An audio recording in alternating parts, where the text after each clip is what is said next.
देखो आज जो हम लोग का टॉपिक है वो है मोशन इन 2D या फिर प्रोजेक्शन मोशन, क्लास 11 का फिजिक्स। ठीक है, अब देखिए इसमें कहा जाता है कि आपका एक नॉर्मल सवाल हमेशा कहा जाता है कि आप किसी गेंद को फेंकते हैं या किसी बॉल को फेंकते हैं, तो देखिए मान लीजिए कोई एक व्यक्ति है या कोई बच्चा खेल रहा है, वो बॉल फेंक के किसी दूसरे फ्रेंड को देना चाहता है। वो बॉल कैसे फेंकते हैं? आप लोगों ने भी जब खेला होगा, बहुत बार कैच खेला जाता है, तो देखिए क्या करते हैं, आप बॉल लेते हैं, एक अंदाज से बॉल फेंकते हैं उसकी तरफ। तो बॉल जब आपने ऊपर की ओर फेंका होता है ऐसे करके, तो देखिए एक सर्टेन पाथ करके वो बॉल जाता है उसके पास। ठीक है, या फिर आप इमेजिन कर लो कि आप कहीं छत पे खड़े हो। ठीक है, आप कहाँ पे खड़े हो? किसी छत पे खड़े हो। अब छत पे खड़े हो कि आपने क्या किया, बॉल को सामने की ओर किसी फेंका है, नहीं तो सामने इस तरह से हम लोग सामने क्या गए, इस तरह से फेंक दिया। तो यहाँ से आपने एक चीज़ बॉल को जब फेंका तो ध्यान से देखिए ऐसे फेंकिएगा, तो क्या बॉल क्या होगा आपका, इस तरह के पाथ फॉलो करके जाएगा। ये सभी हम लोग मोशन के बारे में पढ़ेंगे और किसके अंदर पढ़ा जाएगा, ये प्रोजेक्शन मोशन की ओर के अंदर पढ़ा जाएगा। ठीक है, तो स्टार्ट करते वहीं से। सपोज किसी एक पॉइंट ए पर से ये गेंद फेंकी गई है, किस डायरेक्शन फेंकी गई, इस डायरेक्शन में। ये डायग्राम मुझे बार बार लगेगा, इसलिए मैं इसको साइड में बढ़ा देता हूँ। आपने हेडिंग तो नोट कर लिया होगा, मिटा देता हूँ। देखिए इस ए पॉइंट से मुझे किसी गेंद को फेंकना है, तो मैंने गेंद को फेंक दिया, तो क्या होगा, अब ये गेंद इस तरह का पाथ फॉलो करके वो एक जगह से दूसरी जगह पे पहुँच जाएगी। ठीक है, तो ए के थ्रू वो कहाँ पे गई, पहले बी पॉइंट पे गई है, उसके बाद कहाँ गई है, वो सी पॉइंट पे गई है। इस तरह के मोशन को कहा जाता है पैराबोलिक पाथ। पाथ को कहा जाए पैराबोलिक पाथ और पैराबोलिक मोशन भी कहा जाएगा। अब कहेंगे सर ये क्या है, तो कर्व की कुछ लाइन के बारे में समझिएगा, कुछ पाथ के बारे में।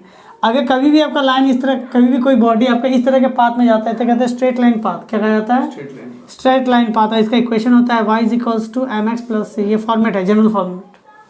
ठीक है, अगर इलिप्टिकल पाथ को फॉलो करता है तो उसका क्या होता है, x² / a² y² / b² = 1। देखिए यहाँ पे x का b² होगा, y का b² होगा।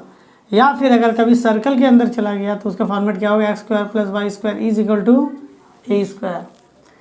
कभी अगर इस तरह का फॉर्मेट वो लेता है, देखिए इस तरह का, इस पाथ को कहा जाता है, यू शेप का जो पाथ होगा इसे क्या कहा जाता है, आपका पैराबोलिक पाथ। जितने भी क्वाड्रेटिक इक्वेशन आप देखते हैं, जनरली इसका इक्वेशन होता है y = 4ax। ऐसे भी पैराबोला बनाया जा सकता है, अलग अलग शेप में हो जाता है। ठीक है, अलग अलग क्वाड्रेंट में चल जाएगा, तो इधर पैराबोला। ठीक है, तो अगर आपको कभी भी कोई भी पाथ फॉलो करवा, ध्यान से देखिएगा, सारे पाथ के हैं आपके, ऑब्जेक्ट के ही पाथ है। आपने कोई चीज़ डायरेक्टली शूट कर दी है इस तरह से, तो सीधा आपका इस तरह का मोशन होगा, तो इसे क्या कहेंगे, y = mx + c, straight line path. अगर आपका इलिप्टिकल के पाथ को फॉलो करेगा तो उसका इक्वेशन इस तरह से आएगा। अगर कभी आपका सर्कल को पास करता है तो सर्कल इस तरह से बनेगा। और अगर कोई पैराबोलिक पाथ होता है y = 4ax, आपको दिया जा सकता है, आगे जाके जब आपको पूरा पढ़ा दिया जाएगा तो वहाँ पे आपको क्या कहा जाएगा कि दिखाइए ये कौन सा पाथ फॉलो करता है। आपसे कह देगा कि ये पैराबोलिक पाथ हो ही नहीं सकता, तो आप इसको जब सॉल्व कीजिएगा तो आपको जो इक्वेशन आएगा पैराबोलिक, अब जिसे हम लोग कहते हैं इक्वेशन ऑफ ट्रेजेक्ट्री कहते हैं, वो सब देखिएगा तो आपको साफ साफ वहाँ पे नज़र आएगा कि उस इक्वेशन को सॉल्व करने के बाद आपका y = mx + c ही आ रहा है, ना तो ये आएगा, ना तो ये आएगा, ना तो ये आएगा। तो आपसे पूछा जा सकता है कि बताइए इसने किस तरह के पाथ को फॉलो किया है। तो उसके लिए सबसे पहले आपको इस तरह का पता होना चाहिए कि किस इक्वेशन को कैसा करते हैं। ये स्ट्रेट लाइन पाथ, ये वो सर्कुलर, वो x² + y² = a², x² / a² y² / b² = 1। ये एलिप्टिकल, ये सर्कल, और ये क्या हुआ, पैराबोला। ठीक है, तो ये सब पाथ थोड़ा बता दिया गया है। सपोज एक ऑब्जेक्ट है, उस ऑब्जेक्ट को क्या कहा गया, एक बॉल को मान लेते हैं, एक बॉल को फेंका गया इस डायरेक्शन में। तो देखिए आपको वेक्टर में पढ़ाया गया था कि हर रिजल्टेंट के, किसी भी रिजल्टेंट वेक्टर को आप दो पार्ट में तोड़ सकते हैं। एक होता है x एक्सिस का लॉन्ग और एक y एक्सिस का लॉन्ग। आप शायद भूल गए तो मैं बता दूं, आपका कोई ऑब्जेक्ट इस तरह से जा रहा था r, इसको मैं वेक्टर कंपोनेंट में तोड़ना चाहता हूँ, तो मैं क्या करता था, इसको एक x एक्सिस के लॉन्ग और एक y एक्सिस के लॉन्ग तोड़ लेता था। ठीक है, अगर मैं इसे स्मॉल r मानता था तो इसको क्या लिखा जाता था, r cos theta, x axis बराबर यानी x बराबर, y एक्सिस को क्या लिखते थे, r sin थीटा, और ये थीटा क्या होता था, इस एक्सिस के साथ एंगल होता था। ये वेक्टर कंपोनेंट बहुत लगने वाला है इधर। बिना वेक्टर कंपोनेंट के आप कह सकते हैं कि आपने ये प्रोजेक्टाइल मोशन या फिर पैराबोलिक मोशन ये प्रूव कर ही नहीं पाएंगे। तो किसी भी वेक्टर को मैं कितने कंपोनेंट में तोड़ सकता हूँ, 2 कंपोनेंट। एक्स एक्सिस के अलांग जब रहेगा तो उसे क्या कहा जाएगा, आर कॉस थीटा। आर क्यों, क्योंकि रिजल्टेंट है, जो रिजल्टेंट वही लिखेंगे। और अगर वाई एक्सिस के अलांग रहेगा तो क्या लिखा जाएगा, आर साइन थीटा। क्लियर है। तो मैं यहाँ पे जो गेंद को फेंक रहा हूँ, इसको मैं मान लेते हैं कि यहाँ से आप ए पॉइंट से किसी गेंद को आप फेंक रहे हैं या फिर किसी बॉल को जब आप फेंक रहे हैं तो किस वेलोसिटी से फेंक रहे हैं, यू वेलोसिटी से फेंक रहे हैं। तो मैं यहाँ पे थोड़ा स्टेटमेंट लिखना चाहूँगा, let from point A if an object follow the path A to B to C, इस तरह से कब पाथ में किया है, from point A if an object follow the path at moving in the path, लिखते हैं moving in the path A B सी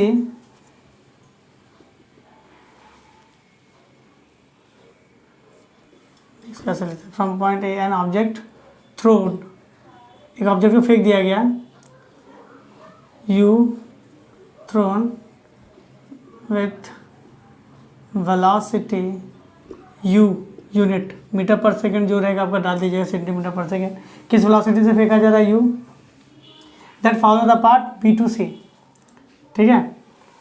सो मैं इस पॉइंट पे निकालना चाहता हूँ। सो एट पॉइंट a, तो इस a पॉइंट पे आप ध्यान से देखिएगा, a के थोड़ा इधर आगे जाके, सो एट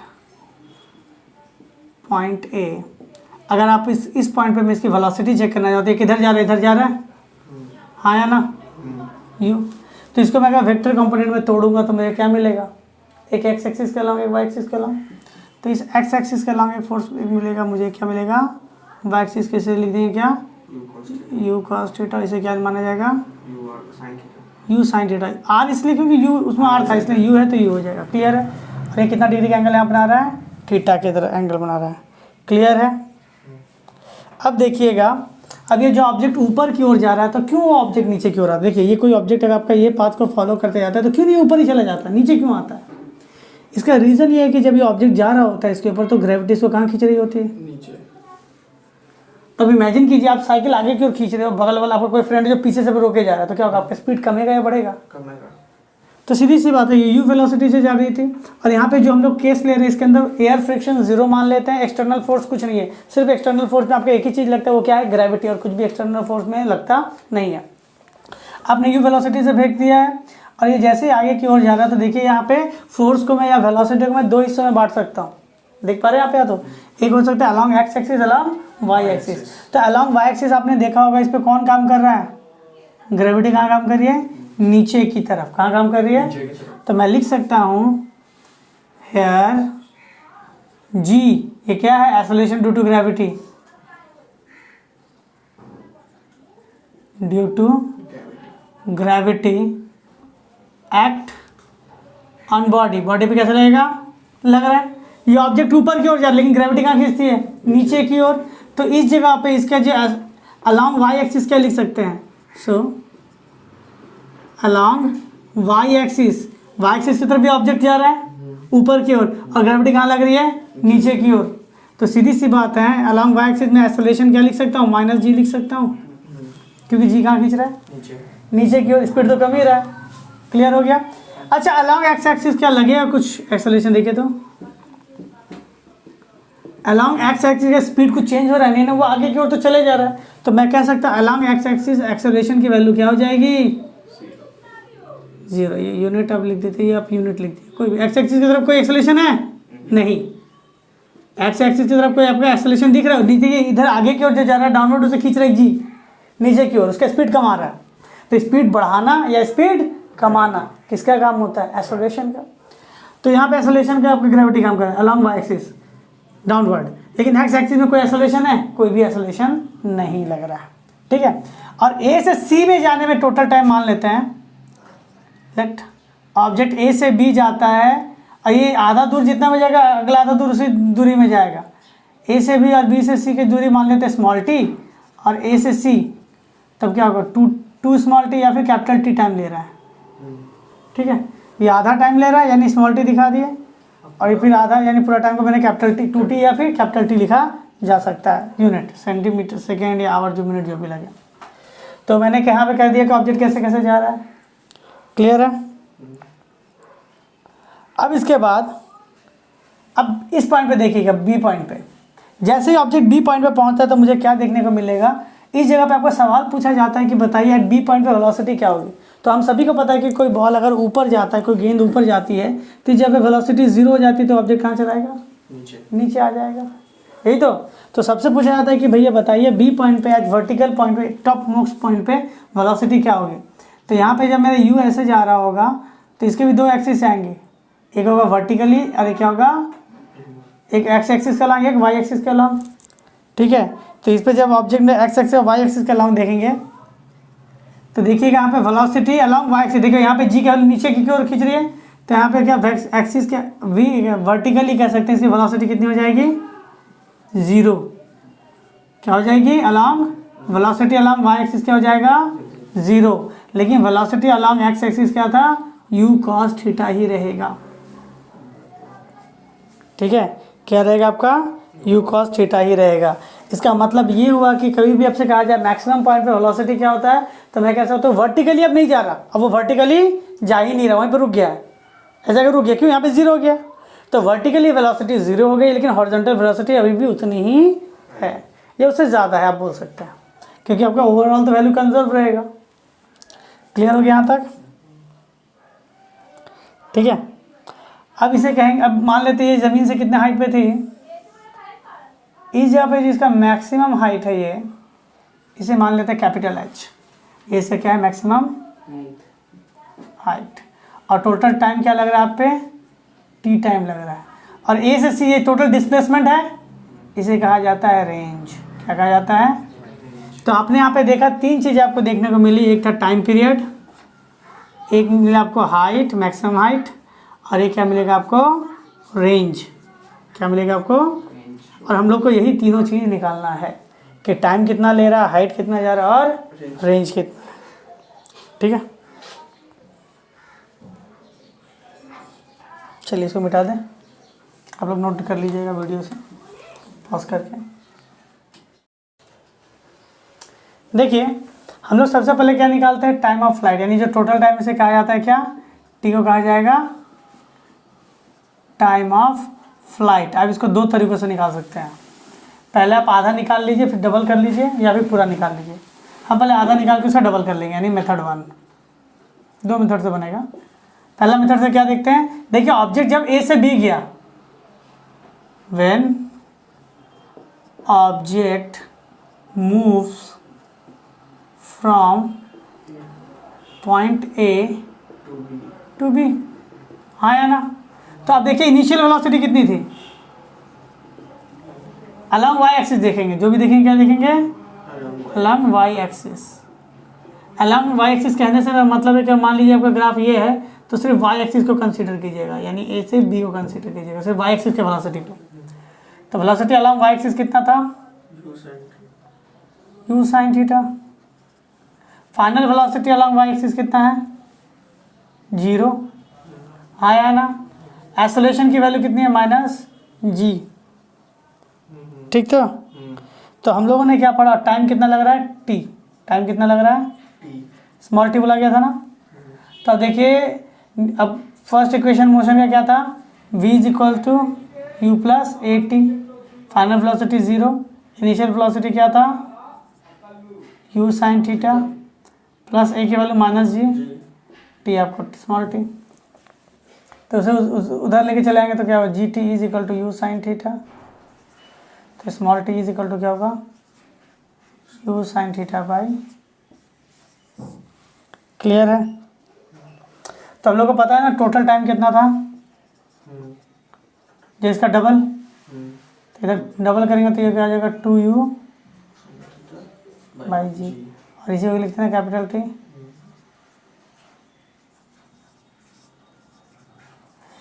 इसका मतलब कि आप कह सकते हैं आपका जो ऑब्जेक्ट का जो मोशन होता है उसके जो टाइम पीरियड है, कितना टाइम के बाद गिरेगा, वो डिपेंड करता है उसका वाई एक्सिस में उसकी वेलोसिटी, वेक्टर का जो वेलोसिटी है ग्रेविटी के ऊपर डिपेंड करता है। ठीक है, आप इसको नोट डाउन कर लीजिए। देखिएगा अब मेथड 2। हाँ, अगर मुझे टाइम ऑफ फ्लाइट निकालना पड़े तो मैं दूसरे मेथड से कैसे निकाल सकता हूँ? देखिएगा, अगर मुझे इसमें क्या क्या होगा, ए टू सी देखना पड़ेगा, यानी टोटल पाथ ए से कहाँ जाएगा, वो सी तक जा रहा है, तो टोटल टाइम क्या लग रहा है, टी। तो यहाँ पे क्या हो जाएगा, टोटल टाइम के जगह मैं क्या लिख दूंगा, टाइम के जगह पे क्या लिख दिया जाएगा, कैपिटल टी। और डिस्प्लेसमेंट क्या हो जाएगा, total displacement along Y axis, total displacement कितना हो जाएगा। देखिए अगर मैं यहाँ पे एक्सिस खींचता हूँ तो देखिए यहाँ पे वाई की वैल्यू भी 0 पे है, यहाँ पे वाई की वैल्यू भी 0 पे है, तो टोटल वाई क्या होगा, जहाँ पे था वहीं मिलेगा। ठीक है, जैसे कि आपका ऑब्जेक्ट जब गया तो एक्स एक्सिस या वाई एक्सिस है ना, वाई की वैल्यू मान लीजिए यहाँ पे 0 है, या तो घूम फिर के यहीं पे आ रहा है, तो देखिए इस जगह पे एक्स एक्सिस जहाँ पे था एक्स की वैल्यू बढ़ रही है। जैसे मान लो पहले 0,0 पे था, अब मान लीजिए 11,0 पे था, तो वाई जितना पे वाई तो अभी उतना ही पे है। फाइनल मास इनिशियल करके देखिए अब 0 ही होगा। Total displacement along Y axis क्या हो जाएगा आपका 0, तो एस वाई लिखेंगे, displacement along Y axis. It means time of flight निकालने के लिए आपको वाई एक्सिस के अलॉन्ग ही सब कुछ निकालना पड़ता है। तो मेरा फॉर्मूला क्या था, एस इज इक्वल टू क्या था, you t plus half a t square था। डिस्प्लेसमेंट अलॉन्ग वाई एक्सिस क्या होगा 0, अलॉन्ग वाई एक्सिस क्या था यू साइन थीटा, टाइम क्या था आपका, टोटल टाइम टी है, हाफ एक्सेलरेशन की वैल्यू कितनी है माइनस जी कैपिटल टी का स्क्वायर। ठीक है, हम लोग यहाँ से क्या कॉमन निकाल लेते हैं, यहाँ से हम लोग टी कॉमन निकाल लेते हैं, डबल टी स्क्वायर आ गया ना, तो क्या हो जाएगा T U sine theta minus g t by 2 होगा। अब देखिए आइदर और का कंडीशन लगाने पे क्या हो जाएगा, either t is equal to 0 या टाइम 0 जब था, देखिए टाइम जब 0 था तब भी डिस्प्लेसमेंट 0 है, और क्या हो सकता है u sine theta minus g t by 2 is equal to 0। अगर मैं यहाँ से सॉल्व करूँ तो क्या हो जाएगा, minus g t by 2 is equal to minus u sine theta, minus minus cancel हो जाएगा, टी इक्वल तो क्या हो गया 2u साइन थीटा बाई जी। देखिए टाइम ऑफ फ्लाइट आपका क्या वो दोनों कंडीशन से क्या हो गई, वही आ गई। तो ये दोनों हो गया मेथड आपका, मेथड 1 एंड मेथड 2। ये था आपका प्रोजेक्टाइल मोशन के अंदर मोशन ऑफ 3D। क्यों, इसके अंदर एक्स एक्सिस और वाई एक्सिस दो ही एक्सिस ले रहे इसलिए। तो 2D मोशन के अंदर आपका टाइम ऑफ फ्लाइट के बारे में, इसे नोट डाउन कर लीजिए। देखिए अब क्या निकालना, हम लोग निकालते हैं मैक्सिमम हाइट कि आपकी गेंद, आपने आपसे कह दी आपको कहा जा सकता है कि ऑब्जेक्ट को अगर 40 डिग्री का एंगल बना के हॉरिजॉन्टल से फेंका जाए 20 मीटर पर सेकंड की स्पीड से, तो बताइए मैक्सिमम कितने हाइट तक जा सकता है। इस तरह का सवाल आपको पूछा जाएगा। तो कोई भी ऑब्जेक्ट आपका कितना हाइट पे जाएगा उसको निकालने के लिए फॉर्मूला क्या है, तो इसके लिए भी हम लोग क्या निकालेंगे, अलॉन्ग वाई एक्सिस। इधर भी क्या निकालेंगे, अलॉन्ग वाई एक्सिस। तो सबसे पहले बी पॉइंट मुझे हाइट देखना है, तो बी पॉइंट पर मैक्सिमम हाइट मुझे मिल रहा है, तो मैं लिखूंगा क्या A to B. Along Y axis में क्या लिखूंगा, initial velocity along Y axis क्या था यू साइन थीटा, उस जगह पे वेलोसिटी क्या हो गया finally 0। Acceleration along Y axis क्या है माइनस जी, और डिस्प्लेसमेंट अलॉन्ग वाई एक्सिस क्या होगा, देखिए अगर कोई ऑब्जेक्ट आपने फेंका आपका यहाँ से यहाँ तक है तो डिस्प्लेसमेंट अलॉन्ग वाई एक्सिस कितना था h हो गया, तो क्या हो जाएगा h। ठीक है, तब लोगों को पता क्या होता है v square is equals to u square plus 2as।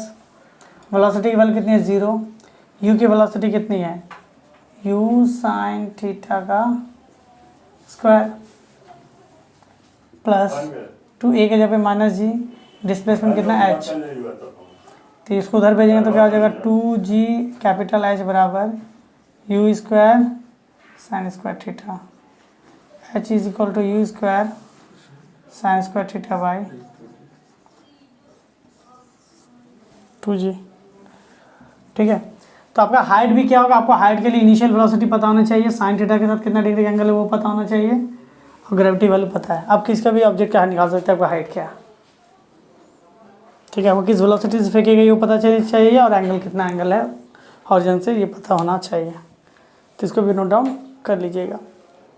देखिए थर्ड हम लोग देखेंगे रेंज, इसने कितना जगह घेरा। तो देखिए आपको जब जगह घेरना है कि एक्स एक्सिस के अलॉन्ग कितना जगह घेरा, तो एक्स एक्सिस के अलॉन्ग ही निकलना पड़ेगा। तो हम लोग यहाँ पे क्या देखेंगे, along X axis. It means A to C हमको देखना है कैसे, एक्स एक्सिस के अलॉन्ग। तो यहाँ पे देखिए, तो मैं वेलोसिटी अलॉन्ग एक्स एक्सिस में क्या कह सकता हूँ, यू कॉस थीटा। ठीक है, डिस्प्लेसमेंट अलॉन्ग एक्स एक्सिस को क्या माना गया, आर माना गया है। एक्सेलरेशन अलॉन्ग एक्स एक्सिस क्या था, 0, स्टार्टिंग में डिस्कस किया गया था। टोटल टाइम क्या था, कैपिटल टी। तो देखिए हम लोग को फॉर्मूला क्या पता है, एस इज इक्वल्स टू क्या होता है, you t plus half a t square. Displacement की वैल्यू कितनी थी, आर। यू टी, यू की वेलोसिटी क्या है, x along X axis, you cos theta. Time की वैल्यू क्या थी, 2u कॉस थीटा बाय जी, थोड़ा देर पहले निकाला गया था, हाफ ए। कहेंगे सर यहाँ पर भी टी की वैल्यू डाल तो सकते थे, लेकिन एक्सेलरेशन की वैल्यू कितनी है हम लोग के पास, 0। तो कुछ भी रहे तो 0 हो जाएगा। तो ध्यान से देखिएगा तो हो जाएगा टी आपका, इसको लिख सकते हैं you square 2 sine theta cos theta, ये हुआ रेंज का वैल्यू। इसका एक और फॉर्मूला आप लिख सकते हैं, आपने सब मल्टीपल के अंदर पढ़ा होगा, ट्रिग्नोमेट्री के अंदर। 2 साइन थीटा कॉस थीटा का वैल्यू क्या होता है, साइन 2 थीटा। तो रेंज के 2 फॉर्मूला हो गए कि वो कितना पाथ कवर करेगा, कितना मीटर, सेंटीमीटर, किलोमीटर, जो आपका यूनिट दिया रहेगा। आप इसमें 3 चीज़ें निकाल सकते हैं। तो मैंने 3 चीज़ें निकाल के दिखा दिया आपको कि ओवरऑल कितना रेंज जगह वो ले सकता है, कवर करेगा, कितना मैक्सिमम हाइट पे जा सकता है, और उसे टोटल कितना टाइम लगेगा। ये 3 चीज़ें से निकालनी थी, हम लोगों ने इससे निकाल लिया। ठीक है, देखिए हम लोग का नेक्स्ट टॉपिक क्या है, equation of trajectory. It means आपका जो बॉल या गेंद जो भी कहता है, आपने जो फेंका है ए पॉइंट से बी पॉइंट को होते हुए कहाँ पहुँचा, सी पॉइंट पे। इस जगह पे इस यू था, तो मैंने 2 पार्ट में तोड़ दिया था। ये क्या हो गया था, वाई को क्या लिखा जाता था, यू साइन थीटा, और एक्स की जगह पे क्या लिख सकते थे, यू कॉस थीटा, और एंगल कितनी डिग्री की बनती थी, थीटा डिग्री की। यहाँ तक तो क्लियर था। ओवरऑल टाइम लगता है टी, और ये टोटल रेंज था आपका आर, और हाइट क्या था, एच। अब से अब कहा जाएगा इक्वेशन ऑफ ट्रेजेक्ट्री, मतलब इसे एक इक्वेशन में करके दिखाइए, जहाँ पे ये आपका जो इक्वेशन होगा वो टाइम के रेफरेंस में नहीं देखना है। मुझे इसका पूरा इक्वेशन चाहिए जहाँ पे टाइम से रिलेटेड ना, मतलब मुझे इस इक्वेशन से टाइम को क्या करना है, एलिमिनेट करना है। तो मुझे इस इक्वेशन ऑफ द पाथ, जैसे आपको क्या कहा गया, जो थोड़ा देर पहले आपको स्टार्टिंग में कहा गया था, इक्वेशन ऑफ स्ट्रेट लाइन था। तो वो देखिए equation of the straight line y equals to mx plus, ये सब एक जनरल फॉर्मूला था। तो इक्वेशन ऑफ, अब equation of trajectory motion, trajectory मतलब होता पाथ। ये पाथ सर्कुलर हो सकता है, जो आपको कहा गया था, देख के पता चल जाएगा कि आपका ये सर्कुलर पाथ के लिए है कि स्ट्रेट लाइन पाथ के लिए है, इसने कौन सा पाथ बनाया है। कि 2D में हमेशा ऐसा नहीं होता कि पैराबोला ही बनेगा, स्ट्रेट भी बन सकता है, कोई अलग सा कर्व भी बनाया जा सकता है। तो वो किस पाथ को फॉलो करेगा उसका इक्वेशन दिखाइए, लेकिन हाँ वो टाइम से रिलेटेड नहीं होगा, टाइम को मुझे एलिमिनेट करके दिखाना है। तो ये मेरा क्या कहलाएगा, इक्वेशन ऑफ ट्रेजेक्ट्री। तो अब देखिए इसके अंदर कोई टाइम नहीं चाहिए, तो मैं इस पूरे टाइम फ्रेम को स्मॉल टी से रिप्रेजेंट करना चाहूँगा। ठीक है, तो मुझे 2 चीज़ें देखनी पड़ेंगी, एक एक्स एक्सिस के अलॉन्ग और एक वाई एक्सिस के अलॉन्ग। तो एक्स एक्सिस के अलॉन्ग वेलोसिटी कितनी हो जाती है बताइए, यू एक्स के अलॉन्ग यू एक्स की वैल्यू क्या हो जाएगी, यू कॉस थीटा। ठीक है, अच्छा एक्स के अलॉन्ग उसकी एक्सेलरेशन कितनी, वैल्यू कितनी थी, 0। इसके लिए ऑब्जेक्ट मान लेते हैं कि मेरा ऑब्जेक्ट यहाँ से क्या पहुँचा है, ए पॉइंट से समथिंग सी तो डी पॉइंट तक पहुँचा है, और जहाँ पर ये वैल्यू एक्स और ये वैल्यू कितने के बराबर है, वाई के बराबर है, सपोर्ट, हाँ सपोज। और इस जगह से इस जगह तक का टाइम कितना लग रहा है, टी, इसे भूल जाते हैं। इस जगह से इस जगह तक की वैल्यू कितनी लगेगी, यहाँ से यहाँ तक पहुँचने का समय कितना लग रहा है, टी। ठीक है, तो यहाँ पे मैं अगर इन टाइम टी, तो चलिए डिस्प्लेसमेंट निकालते हैं। तो क्या हो जाएगा बताओ, s is equal to u t plus half a t square, यानी एक सर्टेन टाइम फ्रेम के अंदर, एक सर्टेन टाइम फ्रेम के अंदर अगर ऑब्जेक्ट आपका यहाँ पे एक्स यूनिट और यहाँ पे अगर वाई यूनिट जाता है तो बताइए उस सर्टेन टाइम पीरियड के अंदर इसने कितना डिस्प्लेसमेंट तय किया। तो you is equal S, displacement की वैल्यू क्या हो जाएगी, कितना तय किया है, एक्स, एक्स एक्सिस में अलॉन्ग देख रहे हैं। इनिशियल वेलोसिटी कितनी थी, यू कॉस थीटा, टाइम कितना लगा टी हाफ, ए की वैल्यू कितनी है 0, 0 से जो गुना होगा क्या हो जाएगा 0, तो हो जाएगा u cos theta into t is equal to 0, जो हो जाएगा 0 हो जाएगा। यहाँ से अगर मैं टी की वैल्यू निकालूँ तो क्या हो जाएगा x by you cos theta आएगा, हाँ या ना, ये अलॉन्ग एक्सिस। अच्छा बताइए एक्स एक्सिस के यहाँ से यहाँ तक पहुँचने के लिए इसका टाइम टी लगा, तो वाई एक्सिस के अलॉन्ग भी अगर काउंट करते हैं तो तभी तो टाइम टी लगने वाला है on basis of Y axis. Y axis concept पे अगर देखा जाए तो initial velocity along Y axis क्या था, यू साइन थीटा, एक्सेलरेशन क्या था माइनस जी, टाइम कितना लग रहा है टी, तो यहाँ पे एस की वैल्यू क्या हो जाएगा you t plus half a t square. अच्छा डिस्प्लेसमेंट की वैल्यू कितनी है वाई, इनिशियल वेलोसिटी कितनी थी यू साइन थीटा, टाइम थोड़ा देर पहले निकाल लिया गया है, देखिए क्या हो जाएगा x u cos theta half, A की वैल्यू माइनस जी, ठीक है, ए की वैल्यू क्या हो जाएगी आपकी माइनस जी, और टी के जगह पे क्या लिख सकते हैं जो निकाला गया है यू कॉस थीटा का स्क्वायर, कैंसिल हो जाएगा X tan theta minus G by 2, ये हो जाएगा X square U square cos square theta. Clear है, तो ये आपका हो गया क्या इक्वेशन ऑफ ट्रेजेक्ट्री किसी भी लाइन का। देखिए कहीं पर भी tan है, आपको जस्ट एंगल पता रहेगा कितना डिग्री का एंगल, आप जस्ट पुटअप कर दीजिए, आपका एक फॉर्मेट तैयार हो जाएगा, उस फॉर्मेट से आप बता सकते हैं कि आपको सर्कल था कि क्या था। ठीक है, तो ये क्या हो गया आपका equation of trajectory, y is equals to X tan theta minus G X square by half U square cos square theta. ठीक है, इसे नोट डाउन कर लीजिएगा। तो ये आपका इक्वेशन ऑफ प्रोजेक्शन में रहा। इसके बाद आप लोग क्या करेंगे, motion of particle in the 3D dimension space. ठीक है, नेक्स्ट क्लास में करने वाले हैं हम लोग।